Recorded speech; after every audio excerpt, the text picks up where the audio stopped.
I did a video about how to survive a breakup, and somebody wanted me to do a video on how to break up with someone, and I'm going to try my best. Here we go. First thing, the longer you put it off, the harder it's going to be, and the more you run the risk of not doing it at all. Pick a day, pick a time, just do it. Rip the band-aid right off. Number two, and this really should have been number one because it's most important, I need you to do it in a public place. Not a restaurant that's like busy with hustle and bustle, but like a coffee shop, something like that that's a little bit more toned down and quiet. And you want to do it in public because there are thousands of cases, and I'm being for real here, of people who have lost their lives because they broke up with someone. So you don't want to do it I don't care how nice the person is, I don't care how sweet the person is. People, we're all one bad decision away, or one bad circumstance or whatever, from making a bad decision. So you need to protect yourself and do it in a public place. Number three, do not say anything that gives that person any hope.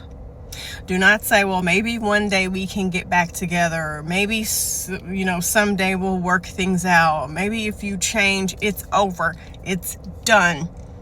And I need you to understand that it's hard for people to change. It is extremely hard for people to change the things that they've been doing their whole life for years. So even if they were to change, it would only be a short-lived change to try to convince you that things are different to win you back. So really, it wouldn't even be a real change anyway.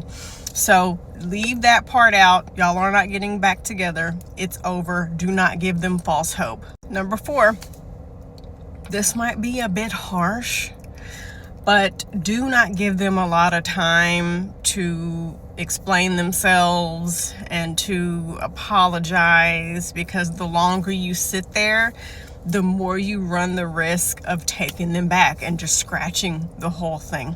There's nothing for them to be sorry about. They did what they did. They were how they were. Y'all just didn't work out, whatever the case may be.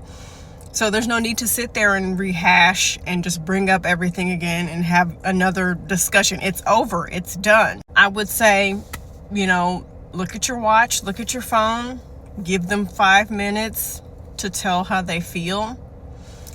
This is also going to be harsh, but you don't want to sit there and watch them cry and hold their hand and give them a hug. It's over. And unfortunately, when you go through a breakup, you have to go through the horrible, icky, uncomfortable, sad, heartbreaking feelings in order to really get over it. So it might not look like it, but it's actually good for them if you just cut out that whole explanation, talk back and forth thing. The next thing, don't sleep together.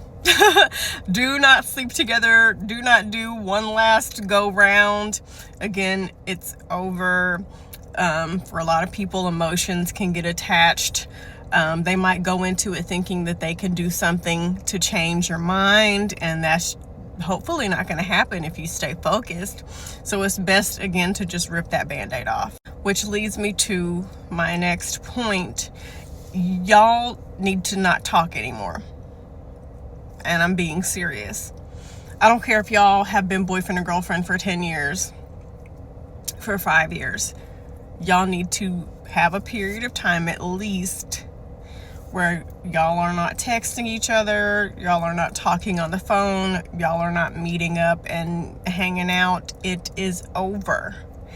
And you are doing that person a great disservice. You are being a horrible person to keep them holding on, knowing that they can just roll over in bed and text you and talk about things. Again, you run the risk of getting back with them. You run the risk of lines getting blurred and them getting the wrong idea, even if they tell you they're not going to.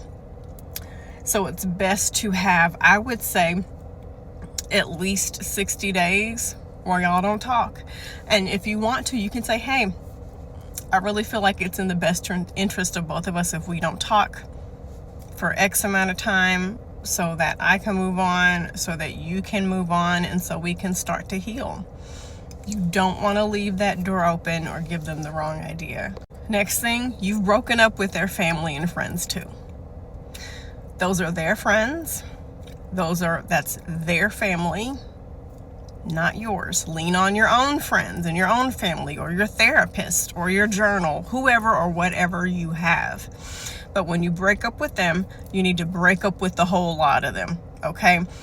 Don't hang out with their mom. Don't bring his auntie lunch at her job. Don't meet up and go to the movies with his friends. It's over.